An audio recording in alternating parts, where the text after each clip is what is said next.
Hi friends, നിങ്ങളെല്ലാവരും ഉച്ചയ്ക്ക് ഭക്ഷണം കഴിച്ചോ? ഞങ്ങളുടെ ഭക്ഷണം എല്ലാം റെഡിയായി, ഒന്ന് കാണിക്കട്ടെ.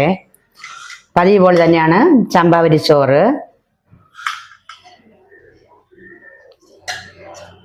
ഇത് വഴുതനങ്ങ തീയൽ, വഴുതനങ്ങയും ചെറിയ ഉള്ളിയും കൂടെ ചേർത്ത് മല്ലിയും മുളകും തേങ്ങയും ഒക്കെ വറുത്തരച്ച് വെച്ച ഒരു സൂപ്പർ തീയല്. ഈ വഴുതനങ്ങ കൃഷിസ്ഥലത്തിൽ നിന്ന് കൊണ്ടുവന്ന വഴുതനങ്ങയാണ്.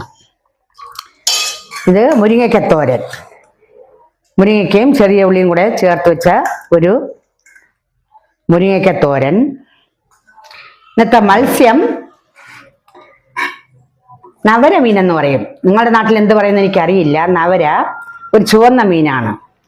ആ നവര മീന് മല്ലിയും മുളകും തേങ്ങയൊക്കെ ചൂടാക്കി ഒന്ന് കുഴമ്പ് രൂപത്തിൽ അല്പം ചാറോടുകൂടി വെച്ച മീനാണ് നവര. പിന്നെ അച്ചാറുണ്ട്. ഇത് ഞങ്ങളുടെ വീട്ടിലുള്ള പേരക്കയാണ്. ഇത്രയൊക്കെ തന്നെയാണ് ഇന്നത്തെ എൻ്റെ ഉച്ചയൂണ് വിശേഷങ്ങൾ. നിങ്ങൾക്ക് എല്ലാവർക്കും ഇഷ്ടമായി എന്ന് ഞാൻ വിശ്വസിക്കുന്നു. നിങ്ങൾ ലൈക്ക് ചെയ്യണം, ഷെയർ ചെയ്യണം, സബ്സ്ക്രൈബ് ചെയ്യാത്തവർ സബ്സ്ക്രൈബ് ചെയ്യണം. അടുത്ത വീഡിയോസുമായിട്ട് നാളെ കാണുന്നത് വരെ എല്ലാവർക്കും നല്ലൊരു ഗുഡ് നൂൺ ആശംസിക്കുകയും ഒപ്പം നല്ല ഒരു ഉച്ചയൂണ് ആശംസിച്ചുകൊണ്ട് നിർത്തുന്നു. നന്ദി, നമസ്കാരം.